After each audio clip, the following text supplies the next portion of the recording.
গল্পের নাম চন্দ্রমল্লিকা, অধ্যায় 2, ছায়া। অভিজিৎ থমকে যায়। পেছনে দাঁড়ানো ছায়ামূর্তিটা স্থির, যেন এক ঝলকেই হাওয়ায় মিলিয়ে যাবে। সে ভালো করে তাকিয়ে দেখে অন্ধকারে সে কিছুই স্পষ্ট দেখতে পাচ্ছে না, কিন্তু একটা অনুভূতি তাকে ঘিরে ধরে, যেন কেউ ওকে দেখছে। নিঃশব্দে নিঃশ্বাস ফেলে পাশে দাঁড়িয়ে আছে। সে টর্চ জ্বালায়। টর্চের আলো ছায়ার দিকে পড়তেই মুহূর্তের জন্য মনে হলো যেন এক সাদা শাড়ি পরা মেয়ের ছায়া ঝলকে উঠল, তারপর হাওয়ার মতো মিলিয়ে গেল দেয়ালের দিকে। বাতাস হঠাৎ যেন ভারী হয়ে ওঠে। ভ্রম, নিজেকে বোঝায় অভিজিৎ। অনেক দূর থেকে এসেছি, হয়তো মনের ভুল। বাড়ির ভেতরে সে ঘুরতে থাকে। প্রাচীন কাঠের মেঝে কিঞ্চিত চাপ দিলেই কঁপিয়ে ওঠে। দেওয়ালে পুরনো ছবি, তার পূর্বপুরুষদের পোর্ট্রেট। চোখে চোখ পড়লে মনে হয় ওরা যেন তাকিয়েই আছে। একটি বড় ঘরে সে ঢোকে। এটি ছিল ড্রয়িং রুম।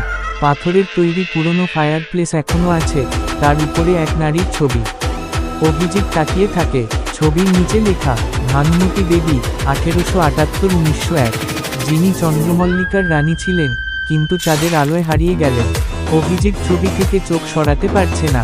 ভানুমতী দেবীর মুখে এক অদ্ভুত আকর্ষণ, যেন তার চোখের দিকে তাকালেই কিছু গভীর, অতল সাদা বিষণ্ণতা টেনে নিচ্ছে। সেই মুহূর্তে আবার সেই শব্দ, পেছনে কিছু পড়ে যাওয়ার শব্দ। সে ঘুরে দাঁড়ায়, কেউ নেই, কিন্তু গায়ে হিমেল ঠান্ডা একটা শিরশিরে স্রোত বয়ে যায়। সেই মুহূর্তে সে সিদ্ধান্ত নেয় রাতটা এখানেই কাটাবে। সত্যি কিছু থাকলে তা তাকে বের করে আনতেই হবে। রাত 1:34। বিছানায় শুয়ে অভিজিৎ তন্দ্রাচ্ছন্ন।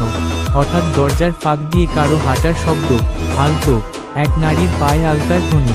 সে উঠে পড়ে দরজাটা খুলতেই দেখে করিডোরের এক প্রান্তে সাদা শাড়ি পরা এক নারী ধীরে ধীরে চলে যাচ্ছে। করিডোর শেষ হয়ে গিয়ে এক সিঁড়ি নামে নিচের দিকে, যেখানে আগে সে যায়নি। সিঁড়ি বেয়ে নেমে দেখে এক ধুলো মাখা ভোলানোর দরজা। সেটা খোলা। ভেতরে একটা সেলারের মতো জায়গা। মেঝেতে একটা পুরনো পিয়ানো, আর চারপাশে শত শত শুকনো চন্দ্রমল্লিকা ফুল। পিয়ানোটা হঠাৎ আপনি আপনি বাজতে শুরু করে।